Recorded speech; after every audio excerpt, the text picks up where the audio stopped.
Welcome to the Especially for Athletes podcast, where we explore essential principles that empower athletes to learn life's most valuable lessons through sports.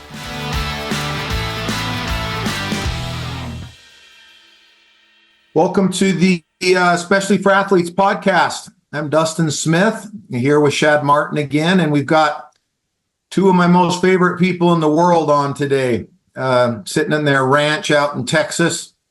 Brian Zettler and Alex Zettler. Guys, thanks for joining us. Absolutely. Thanks for having us. Thanks, guys. Thanks for having us. Miss you guys. Yeah, it was good catching up before we hopped on this. I'm surprised it took us so long when we've kind of kept in touch, but I apologize for it not being more, Brian. So the listeners know, I met Brian. We figured this out, we think about 13 or so years ago. Brian at the time was the head trainer. What's the exact position with the Jazz? So I think when we first met, I was the assistant athletic trainer and the head equipment manager, and also helped out with the strength and conditioning portion of it as well. Okay. And you were with the Jazz from what years? This is the Utah Jazz. I met you about halfway into that, right? Correct. I believe I started in 2004. And my final year was 2017. Okay. And before that, I was with the Dallas Mavericks for 7 years and with the Dallas Cowboys off and on a little bit. Yeah. And then you had a boy there who's sitting next to you named Alex that was a quarterback. And we met through my other program, Quarterback Elite. Alex started training with me when he was, we think, 7th, 8th grade. Yeah, somewhere around that age, yeah. Yeah, somewhere 12, 13 years. So that was about 12 or so years ago. And we became real good friends. And it's been fun to watch both of your careers develop. But Alex, yours has been really extra cool to kind of watch, because I know a lot of what was going on behind the scenes as you were kind of, and just so you know, Alex, when I speak to at schools and to teams and things, I talk about you all the time. I tell this story about this. How many of you watched Sports Center a couple years ago when you saw the Texas A&M kickoff team go down and make and then I say, well, the kid who scored that touchdown, and then I tell the whole backstory. So it's been pretty cool to do that. So you're becoming pretty popular, at least up here in the mountains. I'm glad. But Chad's also met Brian and Alex back when you guys lived up here in Utah, and so we know you really well. And it's Alex, I'm putting you on the spot here. It's okay if you don't, but I'm just curious because it's been 12 or 13 years. Do you still have an eyes up, do the work wristband? I do, and I'm wearing it right now. There it is. Wear it I don't know if the camera can see it, but wear it every single day next to my Apple Watch. So Dustin, he wore it all during his A&M football playing career. Wore it on game days. That was on Kyle Field. That was at Bama. That was, never played at Georgia. But, it was in the bowl games. Yeah, he wore that sucker all. I'm surprised it held up. So I think I had two. I was about to say, I think we had 2 or 3 of them. So one of them probably didn't survive along the path. But he's been a faithful soldier for the E4A movement. Well, when the games were on, I would always watch them and look for you, and I'd pause it, and I taken pictures and stuff of it and looked for you. So I know you have been wearing. I was just curious now that you're done playing if you still had it on. I appreciate you wearing that. But Brian, you were also super supportive, especially for athletes when we first got started. Helped us introduce it.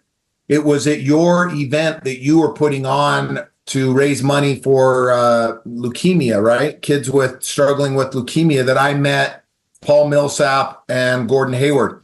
I came down there to support you in that event. And while I was there, I saw Gordon and just went over and introduced myself to him. And Gordon was just a young, kind of sloppy-haired, nerdy-looking kid out of Butler trying to make it in the NBA. And 4 or 5 years later, he was an NBA All-Star. And he wore our wristband in almost every game that he played in, for the Jazz. I gave him it at that event and talked to him a little bit about the program. And then the next night they had a game, and I was watching the game at home, and I remember him shooting a free throw or something, and I was like, wait a minute, he's wearing the wristband. I didn't think he'd wear it. Like, he still has it on. And anyway, that led to Gordon doing quite a bit with us, speaking with us, doing some things. And so we appreciate your help with that, Brian. And then Alex, I'm going to tell your story here in a second, but I haven't let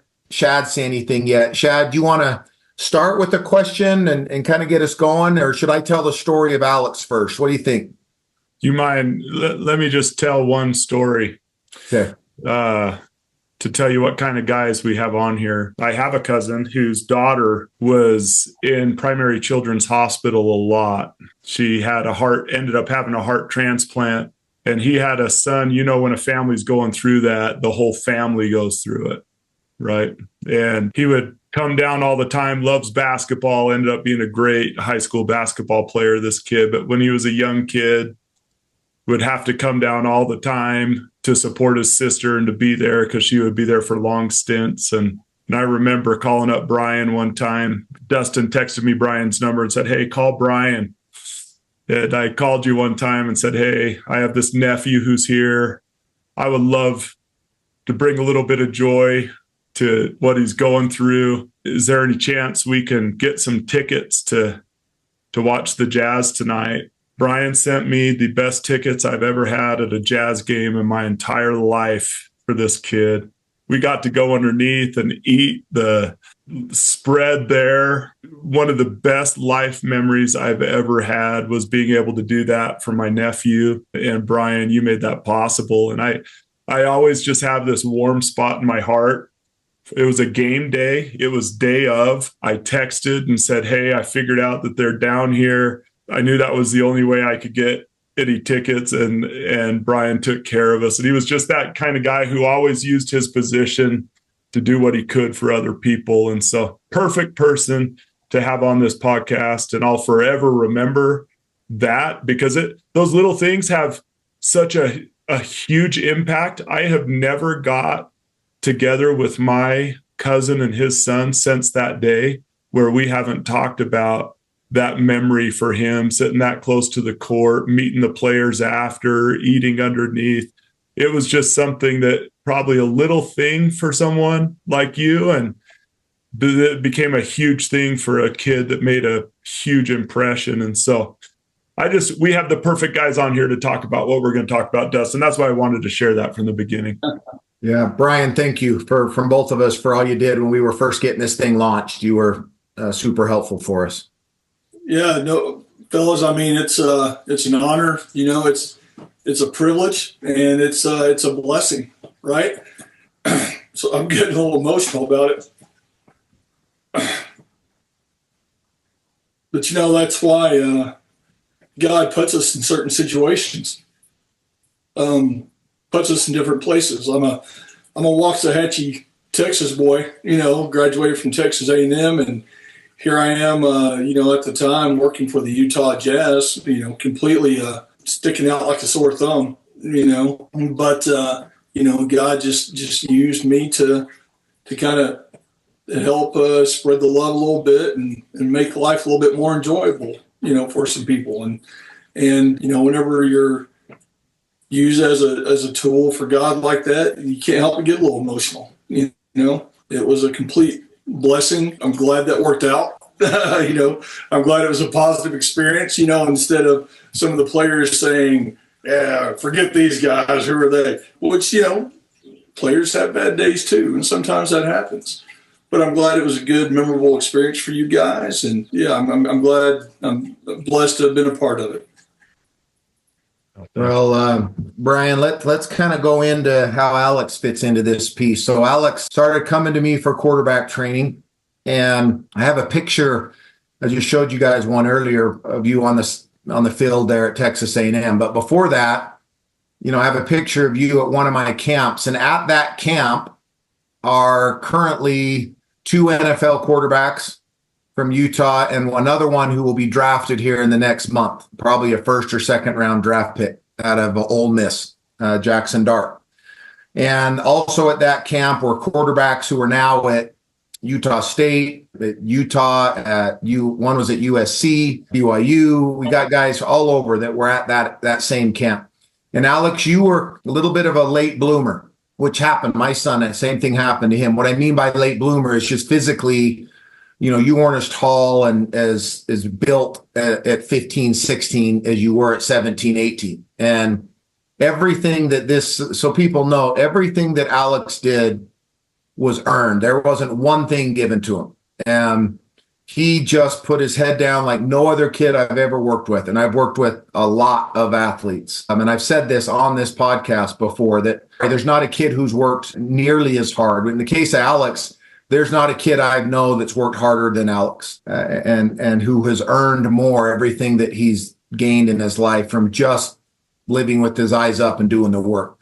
So Alex finishes high school football, has a good career, but nothing great. Doesn't have people knocking down his door to go play anywhere, and didn't get a bunch of awards, and wasn't all over, social media, getting all the love and stuff that kids get nowadays when they play, quarterback. Ends up walking on at Texas A&M. Later on, I don't know what year it was, Alex, maybe you can, in fact, I'll tee this up for you. Tell us about your high school. Tell us about, especially for athletes, kind of how that played in your life, and then kind of what happened when you went to Texas A&M up until you scored your touchdown. Yeah, I obviously was a quarterback at Brighton High School. Played baseball too. Those are my two sports I completely focused on. And working with you from a quarterback perspective gave me the skills necessary for playing QB at a high school level, and also helped strengthen my arm for pitching, to be honest with you. I never really thanked you for that, but that one ended up helping me out. I mean, E4A was just super impactful in my life, as I just being around my dad, who, we've already determined is a pretty good person. You kind of see how he treats people, and the sport light was really something that hit on me growing up. It's just being the starting QB, being the starting center fielder, starting pitcher, starting everything there at Brighton. You have a certain spotlight on you, and you can either treat that spotlight as in everyone look at me, or you can kind of be reflective of eyes up and God, and saying, hey, people's eyes are on me, let me lead their eyes towards you. And then you treat people how you believe God would want them to be treated. That sport light was the first time I really understood 13, 14 when you first told me that.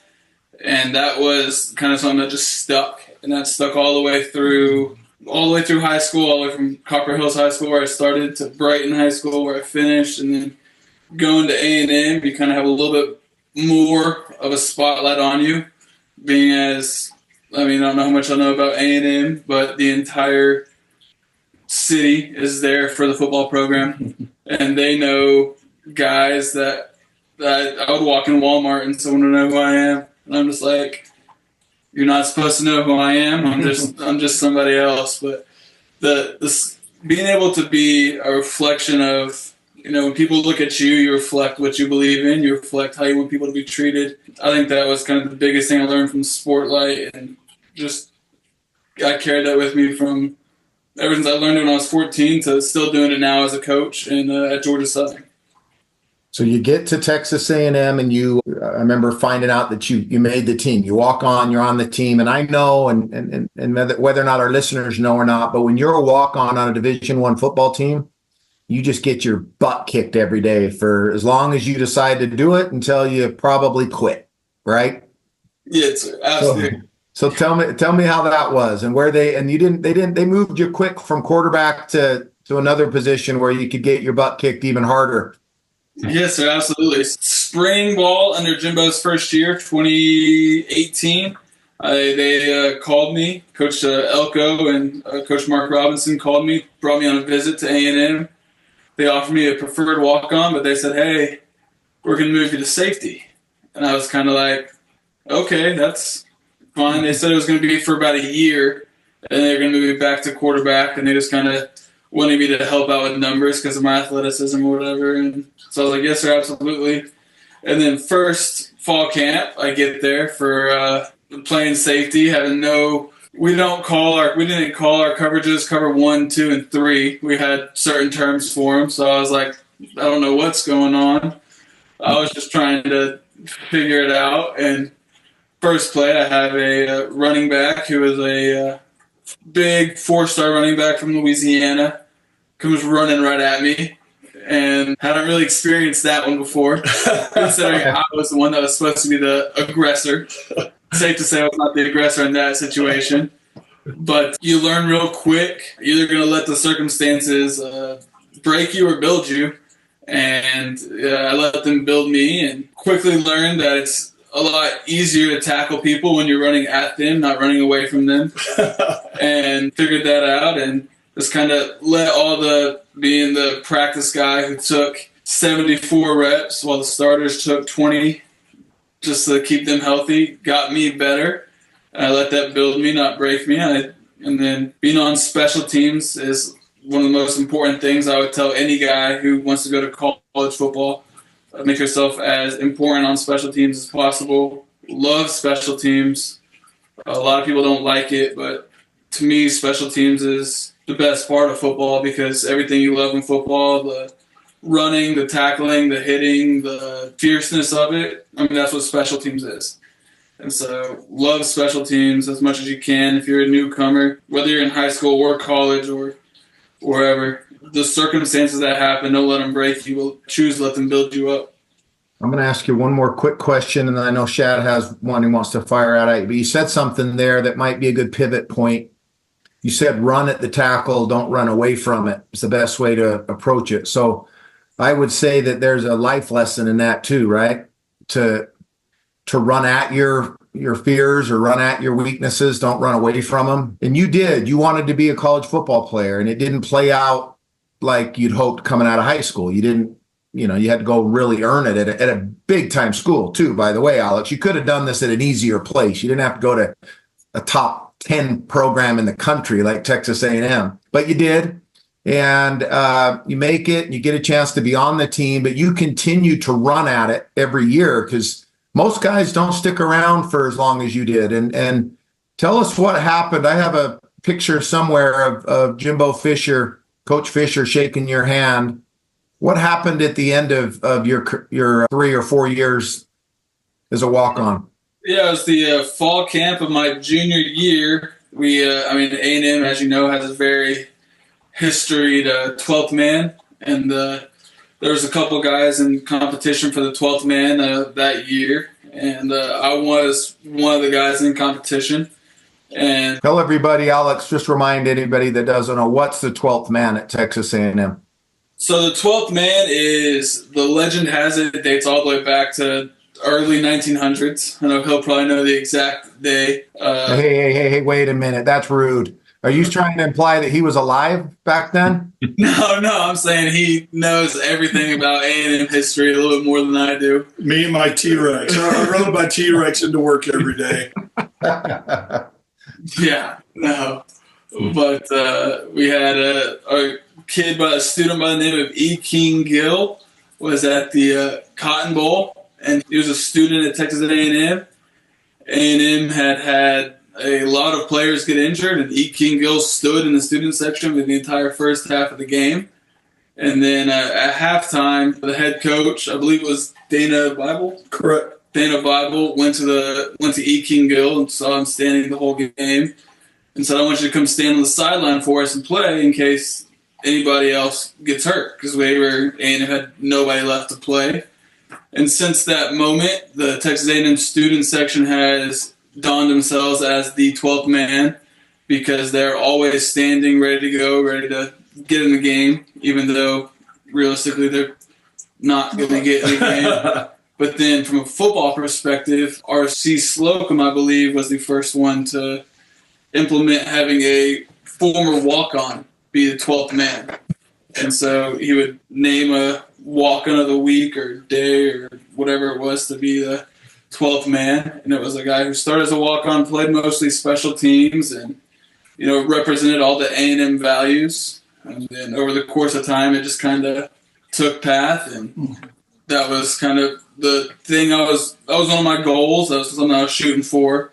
I think one of the important things, about the legend of E. King Gill was he was, I believe, a baseball player, but he also served as a manager on the football team. So he was there with them every day, sweating it, going through practice and doing all that. But he wasn't reaping the benefits, of putting your feet on the grass and hitting somebody or throwing to somebody or catching.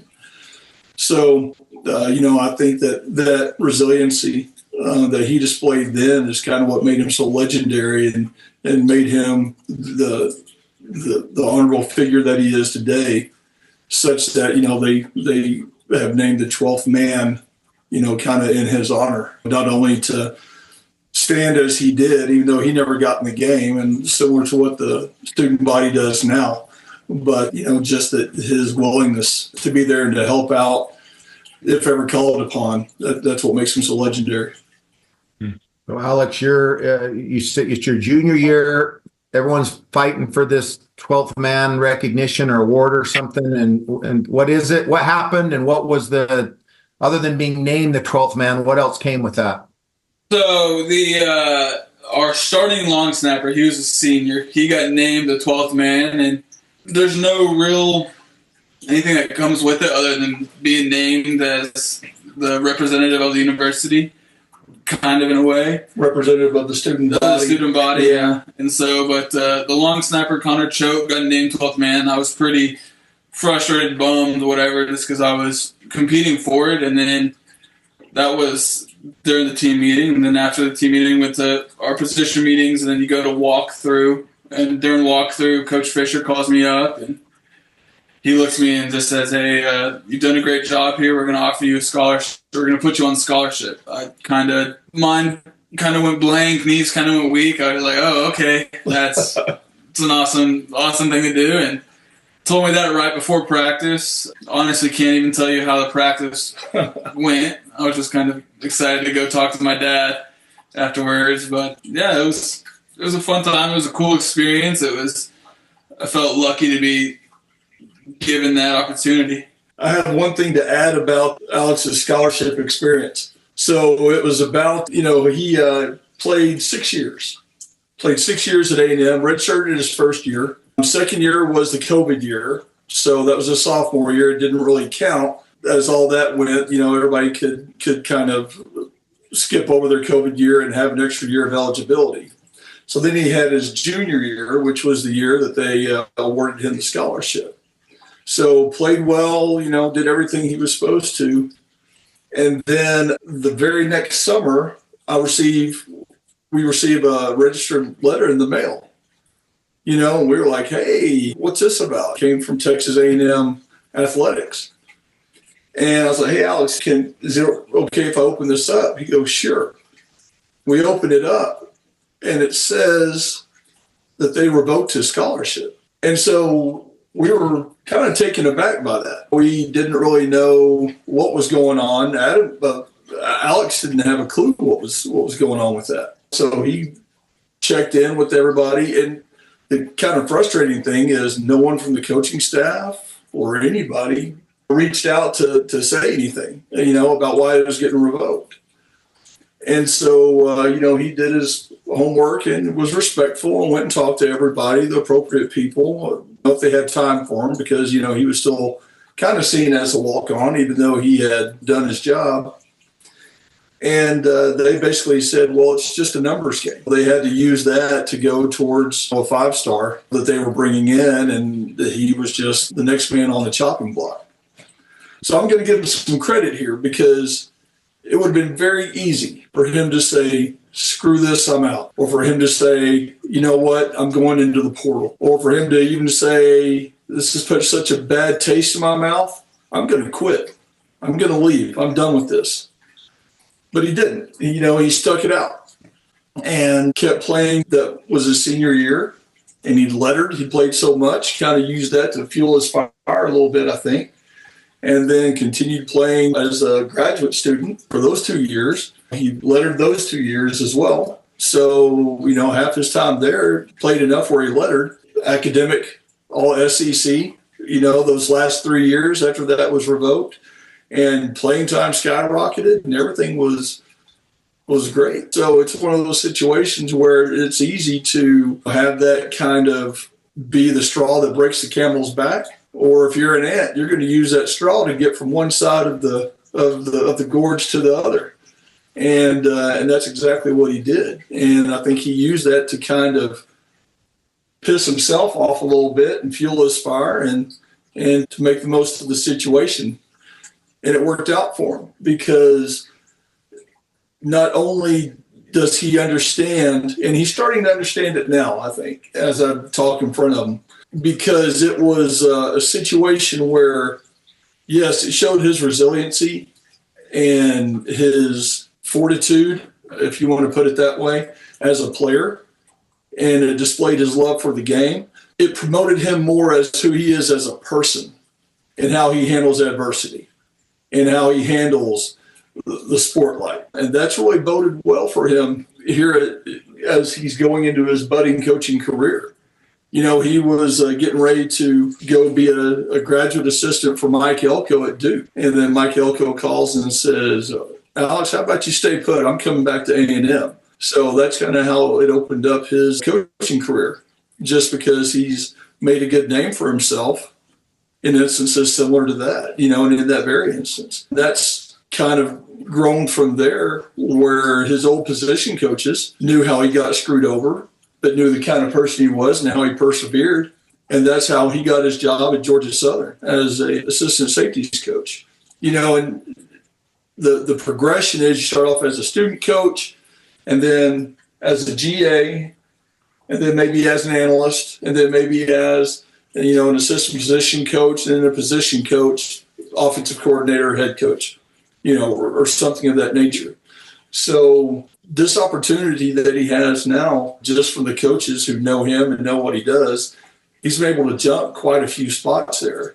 So, his second year out of college, he's already an assistant safeties coach at a Division I university. And I think that it's just a testament to his perseverance and to his love of the game. I love that story so much. 19 quotes come to mind that you're living. Life is 10% what happens to you, 90% how you respond. Last week, Dustin and I talked on our podcast about the importance of accepting your role, but not settling for your role. Those are two very different things. And I see that in your story. My question for you, Alex, I would love you to speak to this. And then sometimes, Brian, it's easier for you to say, well, let me tell you what he would say if he wasn't humble, and so you could speak to it too. But to take me into the heart of an individual that responds that way, Alex, I'm really interested in the inner thinking of someone who responds in a resilient way to a setback like that. Tell us about your inner thoughts. What did you tell yourself that allowed you to respond so positively that have opened up all these doors of opportunity, whereas another person may have let that just destroy them? I think it would be beneficial for people to know what was going on. Why did you stay? And what did you tell yourself to respond the way that you did? Initially, the thought was more chip on the shoulder, like, okay, this is what you're going to do to me. Like, watch what happens. Initially, which is healthy. Right. And it's 100% healthy. I think it's very healthy mindset for whatever. There's a lot of, in life, a lot of negative, bad things can happen to you. A lot of people can do you dirty, but it's kind of just like, okay, cool, watch this. It's something that I always love saying. That I'm not gonna lie to you, got that from Dustin a little bit. Like we would be working out and someone else would have a good throw that was a little bit on more of a line than my throw, and probably Zach Wilson, who's in the NFL now, but whatever. And I would get mad. I was like, all right, Dustin, watch this. And I would just go and hum it as hard as I could, and he would say the same thing to me. And so that just kind of, progresses where it's just that inner competitor in me where I'm just like, you don't think I'm going to be something? You don't think I'm going to do something? Just watch me prove it to you. And then another thing, I think that kind of, after that initial angry emotions came on, I've always been a guy who loves to, look at the blessings and not the problems. And, when you kind of look at it with the glass halfway full, not empty mindset, you start to enjoy where you're at a little bit more. And so it took me some time to, like I said, get over the angry emotions. But then I sat there and I was like, okay, well, I'm playing football, which not a lot of people do at my age. And I love that, thankful for that. Playing at the school I grew up loving. Not a lot of people can do that, so I'm thankful for that, love that. And I'm doing it for maybe not the head coach that I loved, but the position coach and the GAs that I loved, and I was with the teammates that I loved, and it was just, when you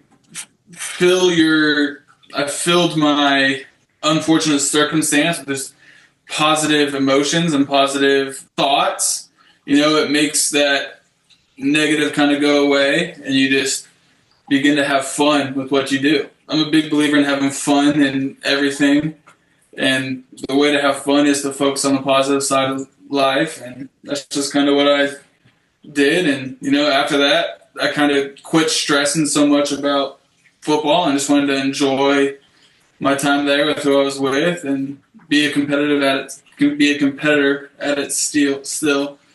But yeah, and just had fun with it, and it ended up being my best 3 years there and most enjoyable 3 years there I had.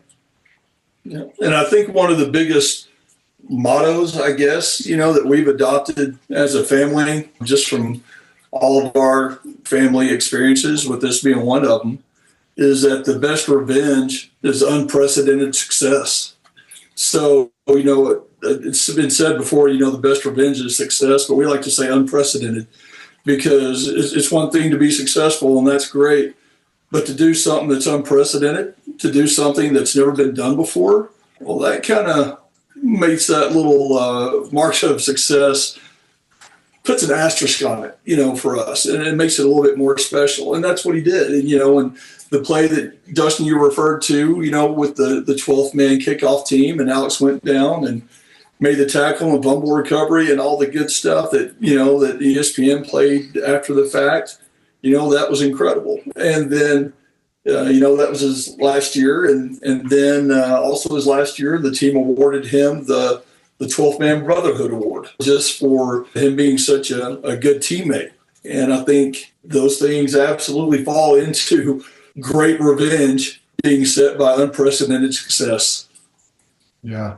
Well, and I can tell you that, and Shad, I'm sure you're thinking similar thoughts here, because we just talked about the several of these principles, as Shad alluded to earlier in an episode we did recently about, your role in different things. And, one thing that we discussed is that when you don't have everything going your way, and you're not maybe getting the playing time or getting the respect or whatever it is that you feel like you deserve. And I think everybody feels that, whether or not we're actually correct in that or not. I know now as a coach, Alex, you'll be dealing with that, where, you'll have a kid who does work harder than everybody, but you got to decide between him and the other kid who doesn't work as hard, but runs faster and is right. And you have to, it's hard as a coach, right?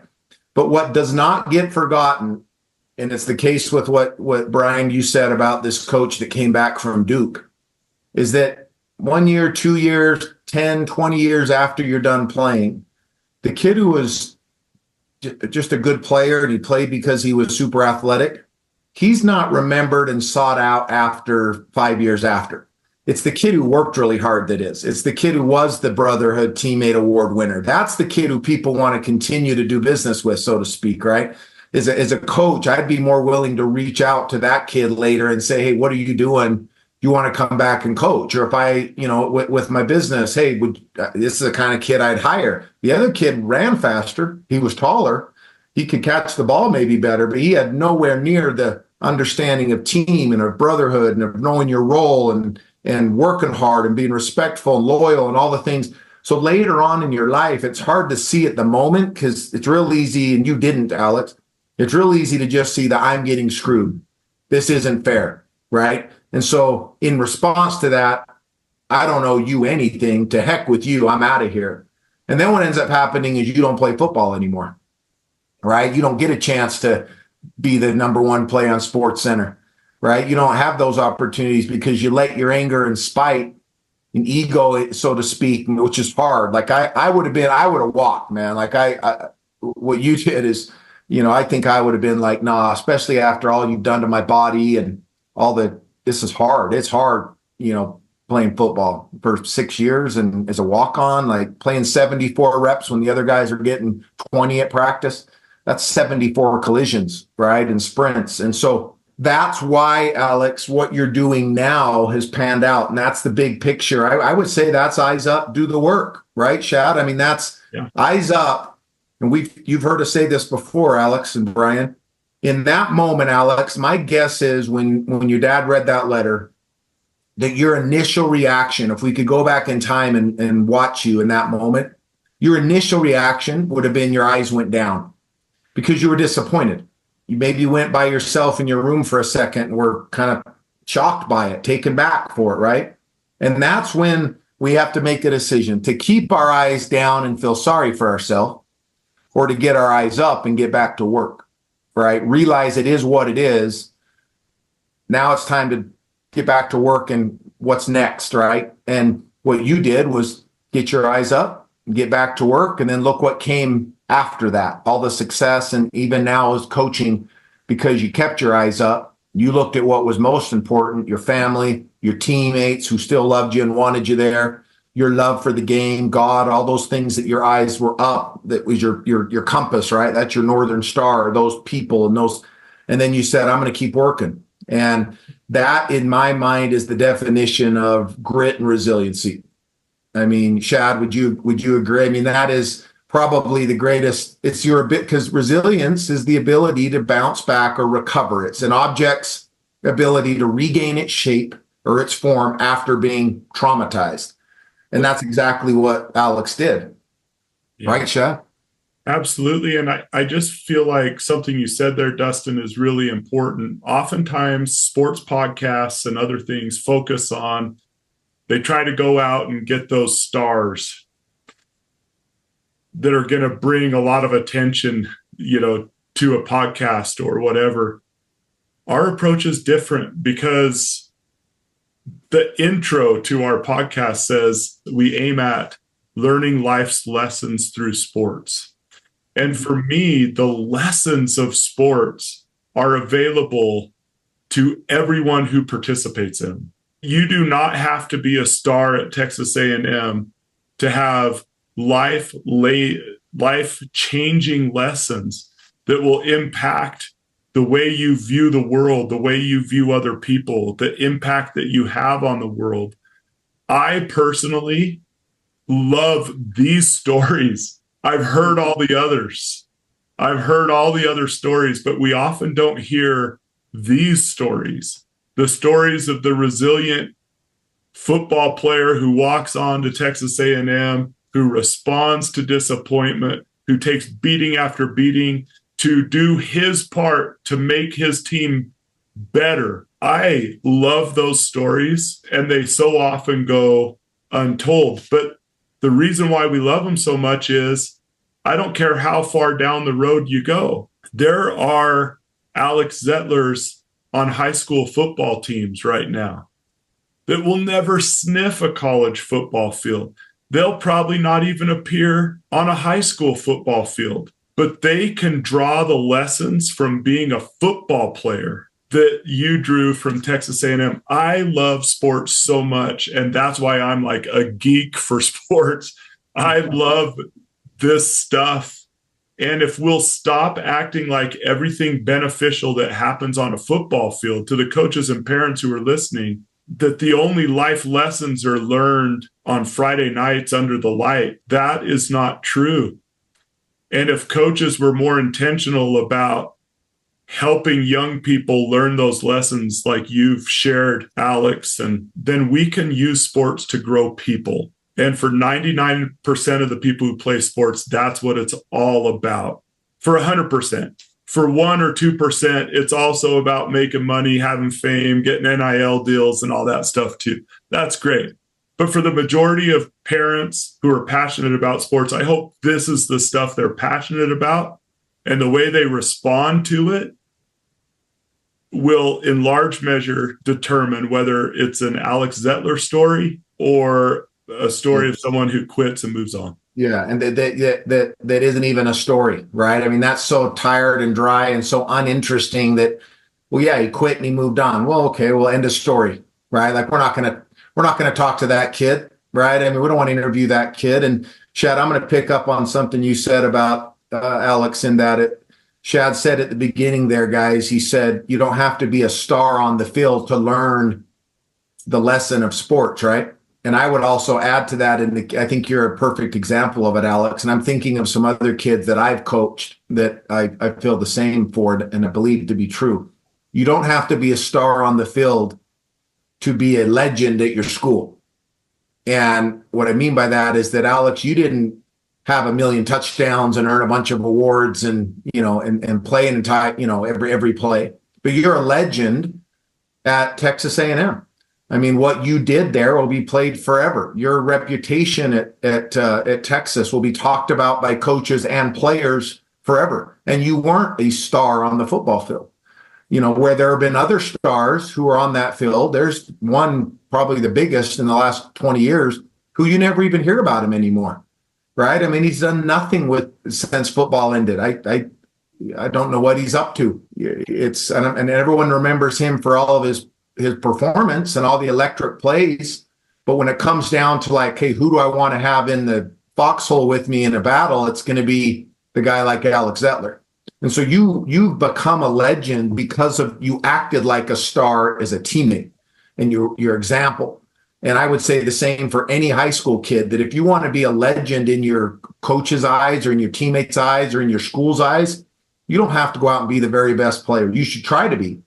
But if you are the very best teammate and you're coachable and you're loyal and you come to work every day ready to go to work, and Brian, maybe that tees up my question I wanted to ask you, because as I was just saying that, I thought of somebody when I said, bring your lunch pail. I thought of your experience with Jerry Sloan. Jerry Sloan didn't win an NBA championship. All those years, he did everything to win one, didn't get it. But my guess is that you would attest to this, is that was a guy who coached for however many 20, 30 years or whatever in the NBA, who came to work every day and respected the players who did the same, right? And those on the bench with them that did the same. Do you have anything about Coach Sloan? Is he still the second or third all-time winningest coach? Do you know? I'm not sure where he is in the coaching ranks, but he's top three for sure. He's 12-23.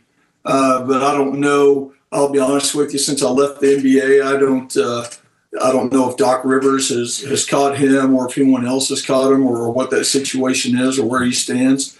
But I just know, like you said, and Alex, and I'm promoting him, but I'm not promoting him at the same time. One of the things it's about, showing up for work every day. That was one thing that Coach Sloan was huge on. And that was a lesson that even Alex as a ball boy picked up on. When he went to Texas A&M, he was there for 6 years. There are some days where you get tired, you don't want to work, my hamstring's a little sore, my ankle's a little tweaky, I just don't think I'm going to practice today. I'm going to take it easy and sit out. So for 6 years that he was a part of the team, he was there every day. He missed 12 days. And that was only because he had mono going into his senior year, and he missed 12 days in a row. But, I forgot, it was like 1,700 and something days that we had figured out that he had made in a row that the team had a requirement for him. And he fulfilled all that until he was a slacker and caught mono. Good job, dude. You know how you get mono. You know how you get mono, right, Alex, at Texas A&M? Wasn't my case. I have no idea how it goes. It scared me. I'm not gonna lie to you. I know how dudes get mono, Alex. You're not getting anything by me. Exactly. Mr. Football Star, Texas A&M, Mr. 12th Man. Yeah. No, but Coach Sloan, he was great. And one of the things that, you alluded to, with Alex is, and with Coach Sloan is, the word legend.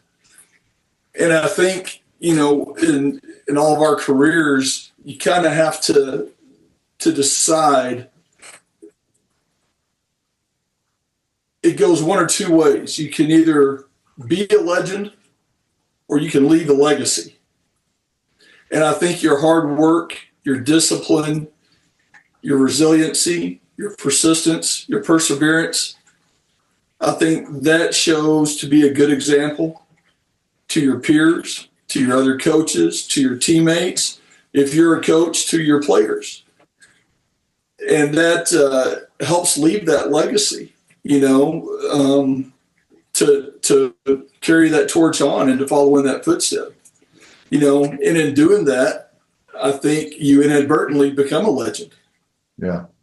But if you seek out, to be a legend, if you seek out, well, I want to do this for me, I'm the greatest of all time, I'm going to be all time, whatever it may be. I think that a lot of times you see those people who are in search of being a legend will fail, or they will fall because the bar they've set for themselves, they've never been able to attain it. But I think that the people who are in it to develop a legacy, those are the ones who truly become the legends.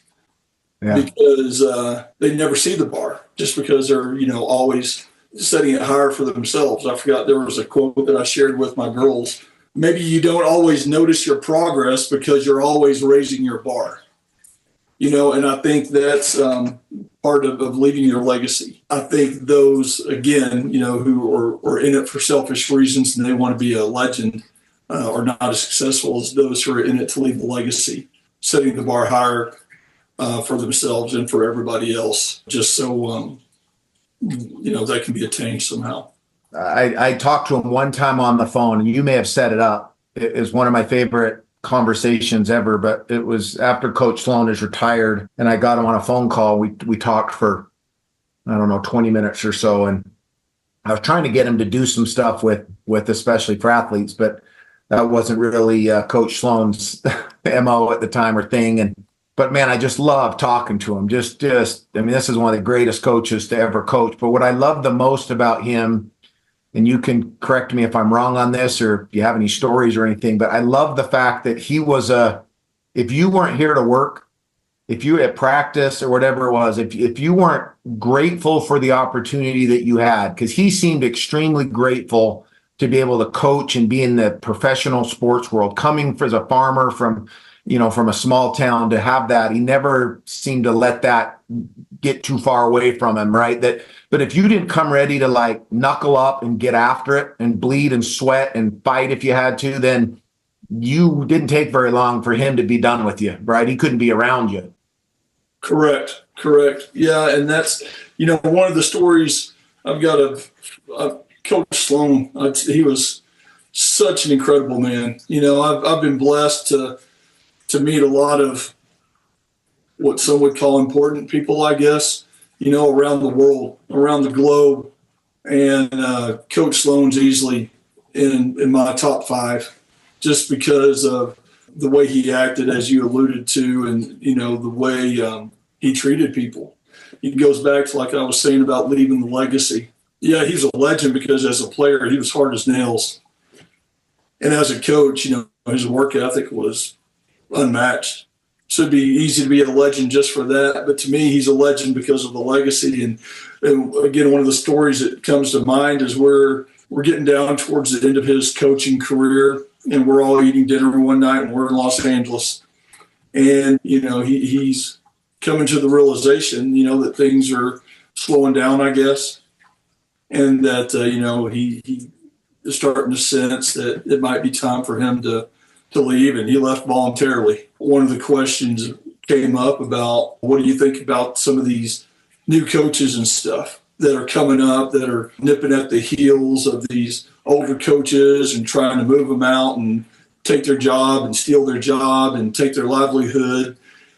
And I can't tell you the exact words he used, but basically he was like, well, forget that, because our job is to help those young guys out. Our job is to promote these young guys and to teach these young guys and to give them the torch that they can go on and carry on the traditions and the lessons and the right way to do things. So in that, he's telling you, hey, it's all about legacy. It's not about legend. It's all about legacy and passing it on and teaching others. And that's one lesson that I'll always remember about Coach Sloan. I'll tell you that, and his humility, because here he was, Hall of Famer. The guy is, sitting in Springfield, just Hall of Famer, legend, legacy, everything. One Saturday, we were living in West Jordan, Utah, and he had an old white van. And I'm out working in the yard. It's in the summer. There's not much going on basketball-wise. And I see this white van coming down the road. My girls and Alex are playing in the front yard and everything. And as the van comes closer, I realize it's Coach Sloan. And so he pulls up and stops, and he's waving. And all of my kids are waving because he was great with them. And I said, hey, Coach, what's going on today? And he said, well, I just went to this garage sale. He loved garage sales, huge on garage sales. He's legendary for garage sales. I went to this garage sale and I found something, and I thought about your girls, and I thought you may want it. And so it was just a little bitty table with two chairs, toddler size, and the girls, they had to have been 2, 3, 4 years old. And he said, hey, I thought you might want this for the girls. And I said, Coach, this is great. This is awesome. This will go perfect in their playroom. They'll love this. I was like, what do I owe you? And he said, oh, nothing. This is my gift to you. So he got out and he played with Alex and played with the girls for a little bit. Then he looked at his watch. He goes, oh, I got another garage sale I got to hit. I'll come back later. But just somebody with that humility, that level of caring about your people, that's where the word loyalty comes to mind. And I was forever loyal to that man, and I will be. And it's just because of the legend that he is and the stature that he is, that he was able to, in my eyes, stoop down to my level, and help me out. That's forever been a good influence and an imprint on my mind. So, and that's where you talk about the sport life. When you talk about eyes up, doing the work, that's exactly the lessons that E4A teaches. And that's the same stuff that Alex has learned from E4A, because that's the stuff as a player at Texas A&M, whenever it came to him helping out the Boys and Girls Club or going on a mission trip or something like that. Not thinking of yourself as being better than someone else and lowering himself. It's just about, hey, we're all equal. We're all teammates. We're all here together. Let's just help each other out. And I think those are all just great lessons, not really in sports life, but in real life. Yeah. Well, I can tell you too, Brian and Alex, as you're going into it, I don't know if you noticed this, but you will now that you're coaching, right? Alex is now coaching at Georgia Southern, coaching football. Your dad referred to, he didn't say Jerry Sloan, he said Coach Sloan. There's something about when you get into coaching, being referred to as coach. At least for me, I think it's a pretty cool kind of honor, right? When your players call you coach long after assistant coaches call you coach. I know when I talk to you, I don't think you've ever said Dustin. It's always coach. And I didn't even coach you on the field. I just, coached you in the evenings and Saturday mornings and stuff. A little bit of advice to you, Alex, as you go into this coaching world is make sure you take that coaching title and remember, like your dad just said, it goes beyond what you teach on the grass. Little things like taking somebody's kids a gift, right? Checking on your players' parents or their siblings, getting to know them deeper than just how well they can tackle and stuff. that's how you earn, I think, how you earn the name coach, not by all the wins and losses. And, you know, a lot of coaches with a lot of wins are not respected by their players. And a lot of coaches who didn't have a lot of wins or championships have the forever loyalty of their assistant coaches, like your dad does, and of their players. So, you know, remember that. I'm sure you will. I'm not at all worried about that with you, but, you know, as you transition into the next thing, the other thing will be when you get to be a dad. That'll be the next thing that you'll have to make sure you earn that one, brother. Especially daddy, because you're daddy to your girls. Your dad, or, you know, to your boys, and sir to your boys, but to your girls, your daddy. That's a different kind of heartstrings that get pulled there, right, Brian? Shad? I wouldn't know anything about sons, Dustin. So that's true. You only know daddy. I've never been called sir in my entire life. I have been called daddy a lot. So hey, Dustin, can I ask a question here? Picturing that story from Coach Sloan, I think we could say a lot of things about Coach Sloan, that why he was so great and had the success he had. And maybe some of the things that would naturally be said other places might not capture what you just captured. To care about your people that much, I think, is just a remarkable, wonderful story. I appreciate you sharing that. That's really, really cool. Both of you have, like you've said, first of all, I want to point out, both of you are incredible and great people. So this question is in no way diminishing that. You've also been around people who have accomplished incredible things. And I bet, you know, Brian, you've watched the Jazz as draft pick has come in, and some have been successful, some haven't panned out. You know, Alex, you've watched as 5-star recruits come, and some pan out, some don't. So maybe this is where we can move in, Dustin, if that's okay, to some of those rapid fire questions. But here's the question, and I wrote these quickly. Okay. In both professional basketball, college football, and professional football, athletes have to maximize every moment. What habits, routines have you seen in elite athletes that allow them to make the most of every hour and get the most out of their athletic abilities?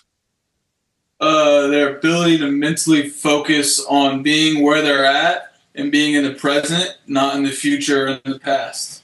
And that's just not worrying about the potentials of what can happen and not worrying about the past of what has happened, but just controlling and being able to determine what will happen in the right now, being where you're at. For me, I would say self-discipline. I think one of the best quotes that embodies that is from Jerry Rice, where he says, today I will do what others won't, so tomorrow I can do what others can't. It's just self-discipline of keeping your eyes up and doing the work when you don't want to. Here's another rapid fire on our principle of competing without contempt. Sports can be intense and emotions can run high. How have you seen athletes successfully balance fierce competition with respect for their opponents? And how can young athletes develop that mindset? The thing that I've always done and what we teach our players at Georgia Southern and what we do at A&M, or what we did at A&M as well, is you celebrate with your teammates, you celebrate with yourself. That is, whenever you make a play, you don't go taunting, you don't go disrespecting your opponents. Sports, there are so many high emotions in every sport and everything. And so when you have those high emotional moments, you celebrate within your team and yourself. You don't cross the barrier celebrating or talking to anybody on the other team. And Shad, for me, I think it's the eyes up component of E4A, and that's just having the spiritual awareness, of why you're all there together, and that you may not be on the same team, but at the same time, you're on the same team. That's awesome. To remember that is really important, that brotherhood of man kind of a thing. That's a wonderful part. If we remember, we often say, Dustin and I, to the kids that if you lived in the same boundary as those kids, if you went to the same school as those kids, they would be your best friends. So treat them like that. Yeah. Right? Great. Okay. One more. Athletes are often put on a pedestal, but the best ones use their influence for good. Can you share a story of an athlete who embodied this principle and made a real impact beyond the game with the people that you've interacted with? I would say just being in college, we had another walk-on of my friend. His name was Will Smoot. He was very active in his community.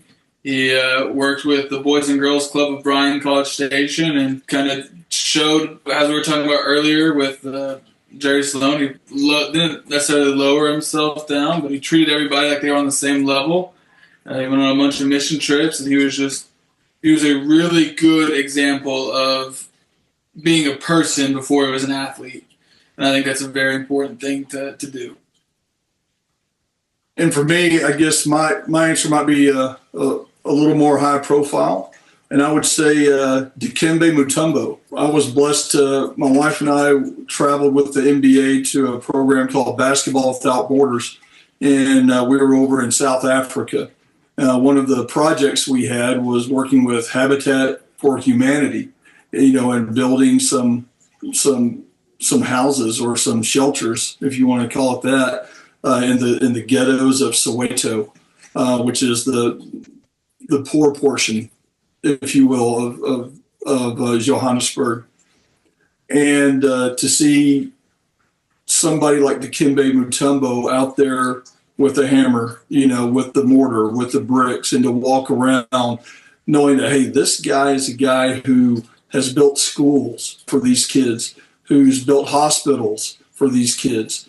The pedestal that he's been put on there, and just to show his humility and how he interacts with everybody on a daily basis was just incredible. I don't have words for it. It was to see the kids walk down a dirt road and just to see the people hover around him, and him take the time to try to talk and meet with everybody was just beyond phenomenal. You both have had many, many opportunities in sports. If you reflect back on your time and think the greatest lesson that sports has taught me is, how would you finish that sentence? The greatest lesson sports has taught me is just, I would say, perseverance and pushing through the troubles that come in sports and in life. And within that perseverance, you have self-discipline, you have mental focus, you have positive mindsets towards everything. I think that perseverance is kind of the big word, but there's a lot of little building blocks that create being a very perseverant person. Is that a word? Perseverant? Sounds good. Yeah, perseverant person. We're going to go with that. Awesome. And I'm going to mirror that perseverance. Is my answer. That, and then just one of my favorite Bible verses that it kind of embodies perseverance is Isaiah 40:31. For those who hope in the Lord shall renew their strength. They shall mount up with wings of eagles. They shall run and not be weary. They shall walk and not faint. So bad times, they happen. It's life. But you don't have to stew over them. Just have faith and get over it. Have hope in the Lord, because things won't get better. Just persevere. Just ride the wave. Persevere. Guys, I love it. That's a great one to end on, Brian. Just ride the wave. Just keep on one play at a time, right? One play and clear. Yeah. Play the next play, play the next hour, play the next day, and just persevere. And if you do, you'll eventually the light will come back and you'll get through whatever it was and look back and realize that what we thought was really bad and really sucky and really miserable actually turned out to lead us somewhere that we had no idea we would have been, and turn out to a lot of times being something we're thankful for later. I don't think you'd be coaching right now, Alex. I shouldn't say this. Maybe you would be, but you wouldn't be as good a coach. Let me put it this way. If you didn't go through what you went through coming out of high school, all the walking on, all the not sure, having to grind and fight and persevere, I don't think you'd be where you're at, or I know you wouldn't be the type of coach that you're going to be. No, I agree with that statement completely. I think that the hard times kind of molded me into the kind of person I am and the kind of coach I want to be. Yeah, that's kind of looking at things, trusting to look at things through God's eyes that sees much more than right now versus our eyes that just sees right now, right? That we look back later and say, oh, okay, God, I was so upset at you. I thought you were being so mean and unfair to me. And now I look back at it and you were just preparing me for this other thing that's way better than that. So my bad, I'm sorry. Yeah. You do know what you're doing. Yeah. You not sit back and just enjoy the ride. Yeah, exactly. He's for sure the ultimate coach. Well, guys, thanks for joining us. Appreciate you hopping on. It's good to catch up. Everybody, keep your eyes up. Do the work. Thank you for joining the Especially for Athletes podcast. To learn more about Especially for Athletes organization, get a copy of our book, The Sportlight, or to bring our program to your team, school, business, or organization, visit us at especiallyforathletes.org.